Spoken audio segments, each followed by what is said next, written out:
When people think of you, what do they think about? That's part of our reputation. Some people call this a personal brand.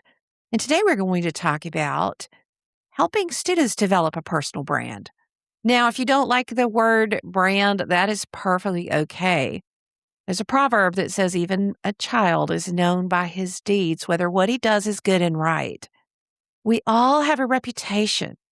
What does our name mean? What do people think when they think about us? These are good questions to ask. One of the greatest assignments one of my son's teachers had him do was to create a coat of arms for himself in terms of what he liked and what was important to him and what characteristics were important. There are a lot of ways to do this, and one way is what some people call personal branding.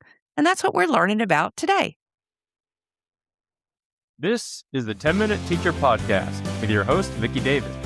So today we're talking with Elisabeth, Bostwick, keynote speaker extraordinaire. She's got a book, Take the Leap, about school culture and so many other things. But today, Liz, we're going to talk about a really cool topic, which is authentic learning as well as helping kids to develop their personal brand. So could you start with telling us, how did you get interested in this work and how is it looking with kids?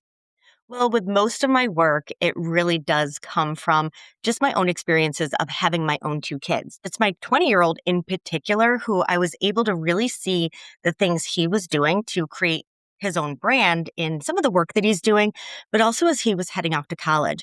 I also could recognize some gaps that were needed within my own kiddos, but then just high school students in general, just understanding how they can leverage social media for their own personal brand. That's a really interesting topic, but there's some people who would say, hey, Liz, those kids are on social media enough and you're going to do it in school. A lot of this doesn't necessarily mean that we're putting our kids more on social media.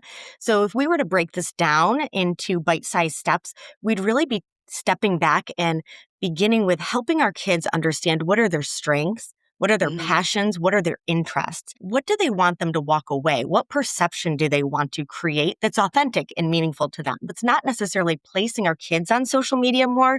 It's more about helping them to identify who they are as an individual and essentially how they want to communicate that to the world, whether it is college admissions, it could be even if they're going into college sports or professional sports, even just careers in the workforce. I do an app project every semester with my ninth graders where they develop an app. And I had them turn in a team report. I said, you're going to create a TikTok-like or a Reel-like video report for me every day to kind of let me know what your team is doing. And I had better reports, more engagement, more fun, more excitement on that project because I was letting them communicate in a way that they understood and they were developing real world skills. So even though over half of my kids are not on social media, using that method helped them. So what are some of the things you're doing with kids? So this does connect to my book of Take the Leap, Ignite a Culture of Innovation, because we're really thinking about how do we create authentic and meaningful learning experiences, just like you're talking about.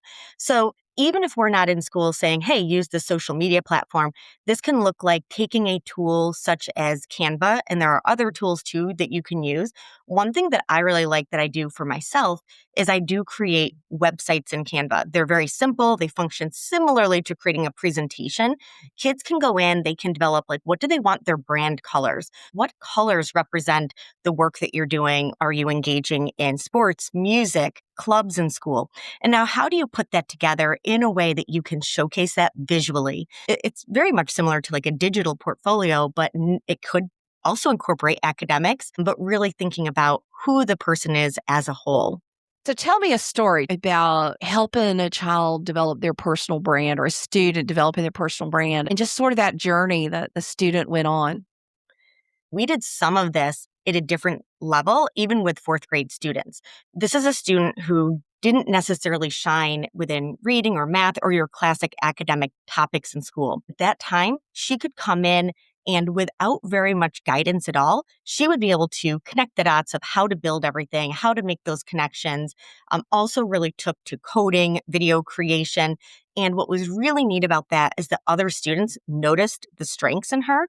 So not only did this engage her and hook her in from some of the off-task behaviors that she'd do to avoid engaging in reading or writing or math because it wasn't what she felt was her strong suit, but not only was she more engaged, but her peers recognized her strengths, and that really helped her confidence take off. So we can apply that across the board to any student. When we create the culture for that in our classrooms, we really set our students up for success. I've seen students who are good at graphic design and maybe not as great in other subjects, but when they start shining in graphic design, you can just feel how much pride they have as their peers start saying, "What do you think about this design? And where do I need to move this? And how can I make this look better?" And they're constantly almost like being a consultant to their classmates because this is a different type of skill. I mean, this is real world. I do want to talk about your entrepreneurs and your business students. Do you have a story from that work you're doing right now? I will say a lot of them haven't considered how they're showcasing who they are in social media. So that was kind of a big topic. I saw a lot of chuckles around the room when we started. I had a question up on the screen that said, think about a social media post that you may have seen somebody within your high school make that you saw and you're thinking that probably never should have gone out there.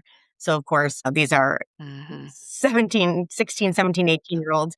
And some of them are making eye contact. Like they know that certain things shouldn't be out there. However, I will say students, and the same can apply to adults, don't always think about how they're communicating about who they are on social media. And so a lot of this comes back to authentic storytelling. How do we, staying authentic to who we are, create a story that other people can look back on and be able to connect the dots to, this is where somebody started, this is where they're growing, this is where they're developing, and you can kind of see the development of that person. So again, coming back to sharing experiences, volunteer work, projects, lessons that they might have learned, especially being able to share their reflections on anything that they've done, I think really can show just personal values too. So we do a Shark Tank with our app project, and the kids create just these fantastic apps that meet all different kinds of needs. It's a very social entrepreneurship type thing. And it really is transformational when students do real world work. And isn't one of their big questions, why does this matter? Isn't that part of authentic learning? Absolutely. These are skill sets that they're going to use beyond the classroom, from video creation to, and we even talk about like not just sharing photos on social media, but how do you bring it into a template and add elements and apply your brand color? Things don't have to feel polished all of the time, because sometimes scrappy can also showcase a brand as well. So it just Mhm. depends on what you're communicating. We've taken different LinkedIn pages. Some have been current college students. And then I did find a couple of adults that might appear like they are close to being in college age still. They're young enough. It was really neat to break down, why does this LinkedIn profile, why does this work? And what are the strengths of it? And even like, why might something not work? So we tried to find various examples, like LinkedIn. That's really where a lot of college kids are beginning to understand the importance of networking and building your digital portfolio there. It was neat to be able to take a couple that weren't as polished and professional looking because the brand might be showcasing graphic design. It's got a completely different visual feel to it.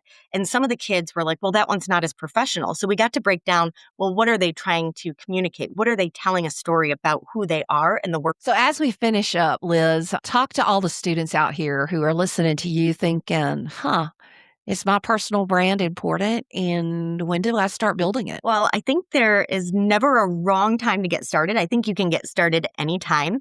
And again, you can start small. I know that some colleges will look at colleges, workforce will look people up on social media. So it doesn't mean that we can't share things about our dog or our family. I sure do. But at the same time, we can get started by thinking about the things that we do in school, whether it's an activity, something you're volunteering, a project you're a part of, any sports that you're involved in, music, and begin sharing pictures and just keeping simple captions. If you're not comfortable sharing quite yet on social media, create it in a Google site or a Canva site or anything similar where you can put together that digital portfolio, because that can also be linked at any point to any social media channel.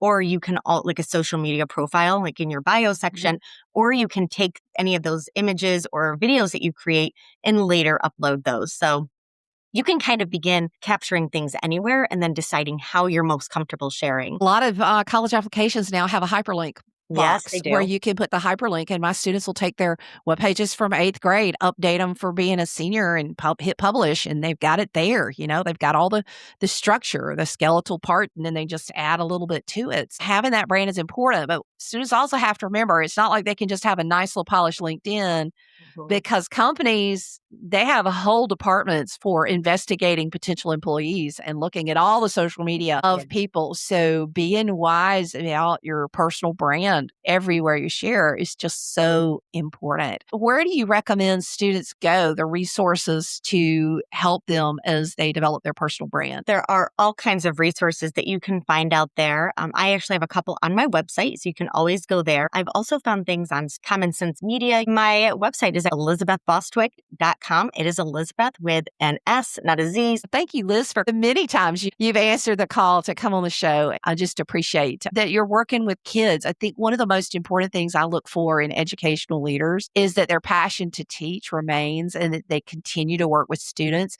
because students have changed a lot in the last few years. So thanks, Liz. Thank you for tuning in to the 10-Minute Teacher Podcast. Join us here every weekday and subscribe to the Classroom Matters newsletter. See you later, educator.